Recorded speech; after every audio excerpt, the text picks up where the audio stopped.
Hey guys, so I just bought the brand new Wahl Cordless Seniors and I'm about to do an unboxing video for you guys.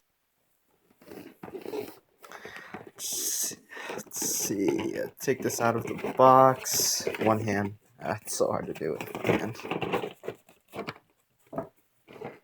Let's see. How'd they open this? On the side here, I think, or on top here, right here. There we go.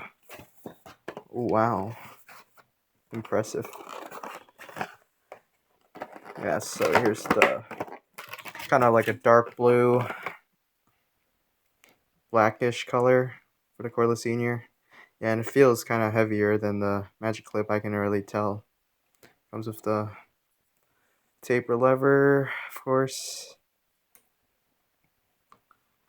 Let's see, I don't think they come zero gapped. I think we got to do it ourselves.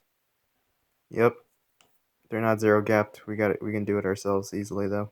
You can just unscrew these, like you don't have, not all the way, but you can just unscrew them a little bit and then just push this down and then they should be zero gapped. And wow, aluminum metal. Really nice. So I wonder what kind of that mark is right there, but it's all good. What else we got? Got the half guard and the 1.5 guard. Same as usual. The charger, the same old white comb, and I'm assuming, yep, the other guards and the clipper oil and the brush. If you guys want a review on this, let me know in the comments below, but this is just the unboxing of the Wahl Cordless Seniors limited edition